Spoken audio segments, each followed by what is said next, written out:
आप इतने पढ़े लिखे हो करके और आपके अंदर भाईचारा जैसी स्थिति नहीं बन पा रही है। धर्म को लेकर के लोग कितना बॉन्डर करते हैं, जबकि धर्म एक ही चीज सिखाता है, मानवता में प्रेम। प्रेम नहीं है, सामने प्रत्यक्ष गुरु खड़ा है, गुरु बोल नहीं रहा है, आप बुद्धिमान है तो हमसे सीख लीजिए। कैसे एक वृक्ष एक जगह पर खड़ा है, कितना महान वो वृक्ष है जो एक जगह पे खड़ा है और संसार को खुशबू दे रहा है, फल फूल दे रहा है, पत्ते दे रहा है, औषधि दे रहा है।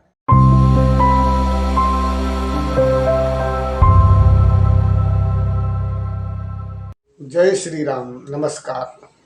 आप सभी देशवासियों को होली की ढेर सारी शुभकामनाएं। दोस्तों, बड़ा आनंद आता है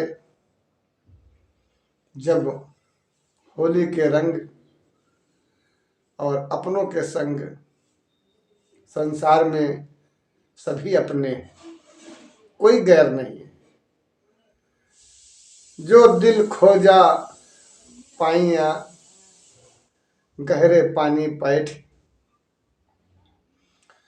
जब संसार अपने अंदर, अर्थात जैसे वृक्ष, दोस्तों एक चौपाई को लेकर के हम सत्य पर आधारित प्रोग्राम आपके समक्ष प्रस्तुत करते हैं। वृक्ष कबहू नहीं फल भखे, नदी न संचय नीर, परमारथ के कारणे साधुन धरा शरीर। वृक्ष, नदियां, साधु, सन्यासी ये बहुत खाते हैं, लेकिन इनके खाने का एक नियम है। जैसे किसी ने कहा है कि वृक्ष कबहू नहीं फल भखे, वृक्ष कभी फल नहीं खाते, लेकिन वृक्ष खाते हैं। इतना खाते हैं, इतना खाते हैं कि शायद कोई खिला नहीं सकता है। आप तो कुछ नहीं खाते हो, लेकिन आप शोर ज्यादा मचाते हो। जैसे आज हमारे देश के अंदर कोई भी धार्मिक पुस्तक हो, उस पर मंत्रणा नहीं करना है, उस पर विमर्श नहीं करना है, उस पर विचार नहीं करना है। अगर किसी ने कह दिया कि कौवा नाक ले गया तो कौवे के पीछे भाग रहे। भाई, आप में भी बुद्धि है, पहले आप भी सोचिए, कोई व्यक्ति आपको गलत तो नहीं पढ़ा रहा है। वृक्ष कबहू नहीं फल भखे, वृक्ष कभी फल नहीं स्वयं खाता है। ऐसे महापुरुष स्वयं के लिए कुछ नहीं खाते, लेकिन वो अगर खाएंगे नहीं तो जीवित कैसे रहेंगे। वृक्ष कभी नहीं फल खाते, लेकिन वो क्या खाते हैं? वो संसार की जितनी भी गंदगी है, कार्बन डाइऑक्साइड, वो वृक्ष खाते हैं। संसार की जितनी बुराइयां हैं वो हमारे संत महात्मा सन्यासी खाते हैं। जितने भी जहरीले विषैले वायुमंडल के अंदर प्रदूषण से लिप्त हमारी प्राण वायु, जिसको शुद्ध कौन करता है? वृक्ष। ये तो दिन रात खाते हैं, लेकिन कभी इतना खाने के बाद बेचारों को अहंकार नहीं आता है कि मैं संसार को जीवन दे रहा। कभी वृक्ष अपने को नहीं अहंकार दिखाता है कि मैं संसार को जीवन दे रहा। ऐसे वो महापुरुष अपने को खोलते नहीं हैं कि मैं ही संसार को सब कुछ कर रहा हूं, लेकिन वो जड़ है संसार की। जैसे वृक्ष जितनी भी कार्बन डाइऑक्साइड है अथाह, वो सब वृक्ष खाते हैं। जितना गंदा पानी है, जहरीला पानी है, खराब पानी है, वो बेचारे वृक्ष अपने अंदर शोषित करते हैं, उनको फिल्टर करके हमें आपको शुद्ध वायु देते हैं। आज पढ़े लिखे शिक्षित समाज से हमें एक इशारा जरूर करेंगे कि ध्यान दीजिए इन वृक्षों के ऊपर। आप इतने पढ़े लिखे हो करके और आपके अंदर भाईचारा जैसी स्थिति नहीं बन पा रही है। आज धर्म को लेकर के लोग कितना बॉन्डर करते हैं, जबकि धर्म एक ही चीज सिखाता है, मानवता में प्रेम। प्रेम नहीं है, सामने प्रत्यक्ष गुरु खड़ा है, गुरु बोल नहीं रहा है, आप बुद्धिमान है तो हमसे सीख लीजिए। कैसे एक वृक्ष एक जगह पर खड़ा है, कितना महान वो वृक्ष है जो एक जगह पे खड़ा है और संसार को खुशबू दे रहा है, फल फूल दे रहा है, पत्ते दे रहा है, औषधि दे रहा है, अनन्य प्रकार के जो है आपको खाने पीने की चीजें दे रहा है। लेकिन इतना महान होते हुए भी बेचारा एक कदम नहीं चलता है। कितना बड़ा सन्यासी है। आज वृक्ष से बड़ा कोई संसार में सन्यासी नहीं है। आज प्रभु का जो भजन कीर्तन करते हैं, कहते मैं महान हूं। आप महान हैं, आदरणीय हैं, लेकिन आपसे भी कहीं ज्यादा जो आप भी निर्भर है उन महान आत्माओं के ऊपर। हर मनुष्य को चाहिए कम से कम 10 वृक्ष लगाए। जो महान व्यक्ति हैं, जो महान बनना चाहते हैं, वो किसी के पास मत जाओ। एक छोटा सा वृक्ष तुम्हारे सामने खड़ा होगा, गमले में भी खड़ा होगा। जैसे तुलसा वृक्ष ले लेते, तुलसी का वृक्ष 1 इंच नहीं बढ़ता है, लेकिन वृक्षों में सर्वोपरि है।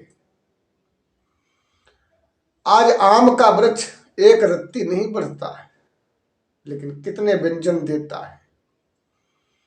अचार है, पका आम है, कच्चा आम है, मीठा अचार है, जैम है, अनन्य प्रकार के खट्टी मीठी मसालेदार आम फल हर चीज देता है।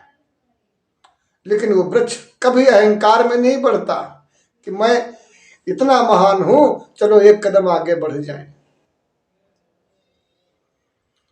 आज वृक्षों से सीखना चाहिए हमारे समाज को कि फल फूल जब आते हैं उस वृक्ष में तो पूरा वातावरण सुगंधित हो जाता है। आज हमारे समाज के अंदर, मानव जाति के अंदर यदि कोई शिक्षित हो जाता है तो आपस में फूट डालते रहते हैं, एक दूसरे को आपस में लड़ाने की कोशिश करते हैं। क्या परमात्मा चाहता है कि आपस में लड़ो? हमारे ऋषि मुनियों ने तो कहा है कि जहां सुमति तहां संपत्ति नाना, जहां कुमति तहां विपत्ति निधाना। जहां लड़ाई झगड़ा कलह होती है वहां पर शांति नहीं रह सकती। जहां पर अपना भेदभाव होता है, जहां पर ऊंच नीच होती है, जहां छुआछूत होता है, हम मानव हो करके छुआछूत भेदभाव करते हैं। जबकि शास्त्र कहता है कि बड़े भाग्य मानुष तन पावा, सुर दुर्लभ सब ग्रंथन गावा। वेद कुछ और बोलते हैं, यहाँ कर्म कुछ और होते हैं। वृक्ष जो महान है उनको काट करके जंगलों को जला देते हैं, फिर जीवन की आस करते हैं, जिसे कहते हैं अपने ही पैर पर कुल्हाड़ी मारना। दोस्तों, शिव, वो परमात्मा यदि सामने आ जाए तो क्या करोगे? उसने हरी भरी फुलवारी बनाई है। आपके संविधान में भी वृक्षों को सर्वोपरि कहा गया है। प्रदूषण मुक्त अगर देश को करना है तो वृक्ष लगाओ। हम सीधे संपर्क दे रहे हैं कि वो वृक्ष इतने महान हैं, इतने वो परोपकारी हैं कि आपको जब थाली नहीं मिलती है तो अपने ही पत्तों पे भोजन करवाते हैं। जब तपती दोपहरी है तब आपको छाया देते हैं। आप किसी को अगर एक वस्त्र या कोई कटोरी दे देते हो तो आज हमने देखा है फैशन में कि वहां कैमरा लगा देते हैं, कहते हैं देखिए फला व्यक्ति ने ये दान करते हैं। दान करने वाले का पता नहीं है, दानी का पता नहीं है, लेकिन वहां अनाउंस और प्रसारण करने वाले पहले से ही मौजूद हैं। हमारा ये वृक्ष कोई इसका प्रसारण नहीं करने वाला है। ये वृक्ष कुछ नहीं कहेगा कि मैं कितना महान हूं। वर्षा गर्मी में हम मनुष्य को छाया देते हैं, कड़कती ठंडक में हम लकड़ी देते हैं जिससे वो आग ताप कर सुरक्षित होता है। जो महान होता है वो कभी नहीं कहता है बड़े बड़ाई ना करें, बड़े न बोले बोल, रही मन हीरा कब कहे कि लाख टका है मोल। हम तो यही जानते हैं, जो सज्जन पुरुष हैं, जो महापुरुष हैं, वो कभी नहीं कहते कि मैं महान हूं। फिर जो व्यक्ति कहते हैं कि मैं महान हूं, हम कैसे विश्वास कर ले? अपनी महानता तो दिखाओ, जैसे हमारे वृक्ष महानता दिखा रहे हैं। देखिए महान कौन है? बड़ा से बड़ा अधिकारी के यहाँ जाइए और देखिए एक अधिकारी वर्ग का कैसे प्रेम से एक छोटे व्यक्ति को गले लगाता है। जितना ही ऊंचा अधिकारी होता है उतना ही उसमें प्रेम अगाध भरा होता है। जितना ही छोटा अधिकारी होता है उतना ही वो दूर भागता है और कहता है हम तो वो हैं, हम वो अधिकारी हैं, आप लोग नीचे नीचे बैठो। अब ध्यान दीजिए, हमारे वृक्षों में कोई नहीं। प्रकृति से सीखना चाहिए मनुष्य को। प्रकृति से सीखो, प्रकृति को गुरु बनाओगे, सभी हमेशा कल्याण होगा।